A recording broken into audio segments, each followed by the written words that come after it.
ছাব্বিশ সালের ফেব্রুয়ারি মাসের আজকে 3 তারিখ, সবে বরাত। সবাইকে সবে বরাতের শুভেচ্ছা। সবে বরাত মানে রুটি বানানো, কোনো খাওয়া দাওয়ার আয়োজন। তবে খালি খাওয়া দাওয়ার আয়োজনই না, রুটির আয়োজনই না, নামাজ পড়ারও কিন্তু আয়োজন আছে। কারণ আল্লাহর হুকুম পালন করতে হবে। আর নামাজ ভেস্তের চাবি। ঠিক মতো নামাজ কালামও পড়তে হবে কিন্তু। তবে এই না, যারা একদিনও নামাজ কামাই দেয় না কিন্তু নামাজ পড়ে, তারপরও তারা চকুলখুরি করে, কিন্তু চকুলখুরি করা যাবে না। তারপরে দেখেন, যার যতটুকু সাধ্য আছে সে সেই সাধ্য অনুযায়ী যা আয়োজন করতে পারবে করবে। আল্লাহ সবাইকেই তৌফিক দান করুক, এটাই কামনা রইল। তবে এখন আসেন, দেখা যাক আমি কি আয়োজন আজকের জন্য আয়োজন।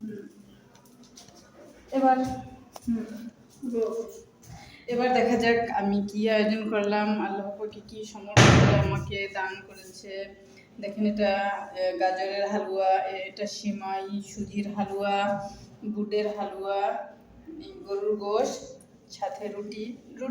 সবে বরাত যেহেতু রুটি তো থাকবেই, সাথে ছানা আছে। কিন্তু আমি কখনোই গুড়ের হালুয়া, গাজরের হালুয়া বানাই নেই। আমার জীবনে ফার্স্ট প্রথম আমি গুড়ের গাজরের হালুয়া বানাইলাম, এই প্রথম। আপনারা তবে যেহেতু প্রথমে আমি গাজরের হালুয়া বানাইলাম, তবে একটু খেয়ে দেখা যাক কীরকম স্বাদ হয়েছে।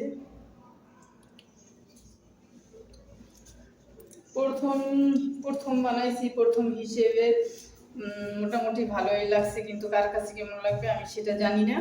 ভালোই লাগছে আমার কাছে। তারপরে গরুর গোশ, ভাত, মাছ, মাংস তো সবসময় রান্না করে থাকি। মাছে ভাতে আমরা বাঙালি, এটাই আজকের মধ্যে আমাদের আয়োজন। দেখি কেমন হচ্ছে। রুটি লাগবে।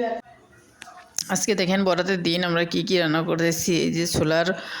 এই যে রান্না করতেছি ছোলার হালুয়া রান্নার আগেই কিন্তু করে নিছি গাজরের হালুয়া, তারপরে সুজির সিমাই, এটা হলো সেমাই। তারপরে আটা সেদ্ধ করে আবার আটা সেনতেছি। আমরা যে আয়োজন করলাম আর কি, তার আগে এটা সুজির হালুয়া বানিয়ে রেখেছি। এর উপরে দিয়ে যে বাদামগুলো ছিটিয়ে দিয়েছি। কাজু বাদাম পাইনি, তার জন্য চীনা বাদাম দিয়েই কাজ সেরে ফেলছি।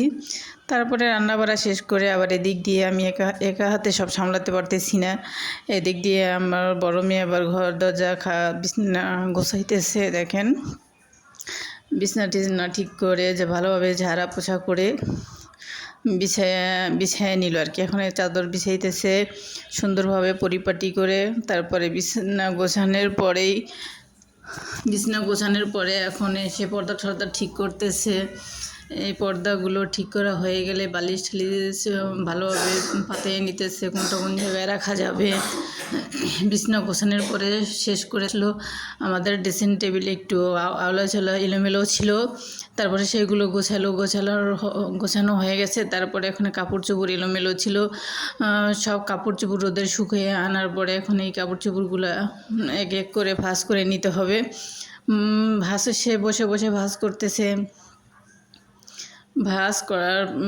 এগুলো ভাঁজ করতে একটু সময় লাগে।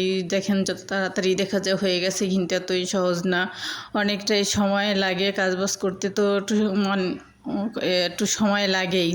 আর যেহেতু একটু কিছু রান্না করার আয়োজন করছি, এখন এক হাতে কী সব কিছু সামলানো যায়, তার জন্য আমার কাজে বাজে তারা একটু সাহায্য করতেছে।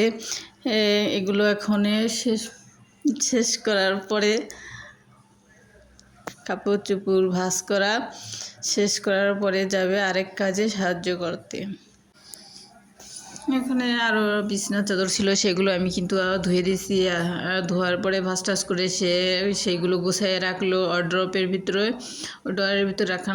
রাখার পরে এখানে আসলো। দেখেন পুরো ঘর দরজা গোছানো হয়ে গেছে। এখন রুমের লুকটা কেমন হয়েছে, এই যে গোছানোর পরেই পরিপাটি হওয়ার পরেই আমার ছেলে শুয়ে পড়ছে। বিছানা তাড়াতাড়ি পরিষ্কার পেয়ে একজনে টিভি দেখতেছে, একজনে সিঁড়িতে তার জন্য মজার খাবার আনছে, সেগুলো আগাই আনতে গেছে। এগুলো কিন্তু তিনজনেই আমার আন্ডা বাচ্চা। এটা কিন্তু আল্লাহর আল্লাহর মাল আমাকে ছেলে মেয়ে হয়েছে আল্লাহর রহমতের দান নেয়ামত। আপনারা আমি এই দোয়াই কামনা করি ওরা যেন সবসময় ভালো প্রতিষ্ঠিত করতে পারি, ভালো পড়ালেখা করতে পারে, আমি ওদের জন্য নেখায়ের দান করি। এই কামনায় সবসময় আল্লাহর কাছে রহমত দয়া চাই। দেখেন এর মাঝে কিন্তু আবার সেই মজার জিনিসটা কী ছিল, ছানা। তারপরে আসলাম এখন আবার যে আটাগুলো সেদ্ধ করে নিচ্ছিলাম সেগুলো দিয়ে এখন রুটি বানাইতে। আমি রুটি বেলতেছি আর একজনে ভাজতেছে, কারণ আমি একা বানিয়ে ভাজতে গেলে আবার একটু দেরি হয়ে যাবে। এখন দেখেন আমি রুটি বানাইতেছি যে শিল পাটায়, কারণ ফিরা টাইজের উপরে ফিরা রেখে রুটি বেললে কিন্তু ওই ফিরাটা দৌড়াদৌড়ি করে, কারণ ও বিরক্ত হয়ে যায়। যখন ফিরের উপরে বসে অনেকক্ষণ বানাই তখন বিরক্ত হয়ে যায়। এখন বানানোর পরে কিন্তু আবার আসলাম আমি যেই সুজি হালুগুলো বানালাম সেগুলো আবার কাটতে। দেখো বলছি দেখি একটু শক্ত হয়েছে কিনা, কারণ আগেই রান্না করার পরে আমি প্লেটে প্লেটে বেড়ে নিচ্ছি। এখন সুজিটা কাটতেছি, সুজিটা তেমন এখন কাইটা নিতেছি। সুজির উপরে যে দেখেন বাদামগুলো ছিটানো, কাজু বাদাম পাইনি, দোকানে গেছিলাম আনার জন্য, এই জন্য চীনা বাদাম দিয়েই কাজটা সেরে ফেললাম।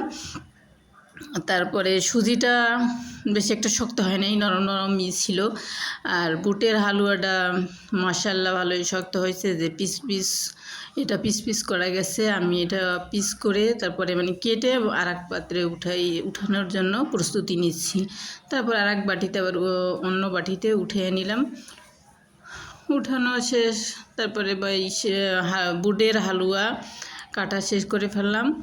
তারপর সব কিছু গোছগাছ করে দেখেন এখন সব হয়ে গেছে। আমরা একটু পাশের আবার গেস্ট ছিল, তাদের বাসায় দিয়ে আসলাম, পরিচিত লোক ছিল, সেইগুলো আবার তাদেরকে একটু দিয়ে আসলাম খাওয়ানোর জন্য, কারণ আমাদেরও তারা মাঝে মধ্যে খাওয়ানোর জন্য প্রস্তুত থাকে, এই জন্য আমরাও একটু তাদের দিয়ে আসলাম। তারপরে চলে আসলাম দিয়ে বাসায়। দেখেন এখন সব রেডি করে রেখেছি, এখন সব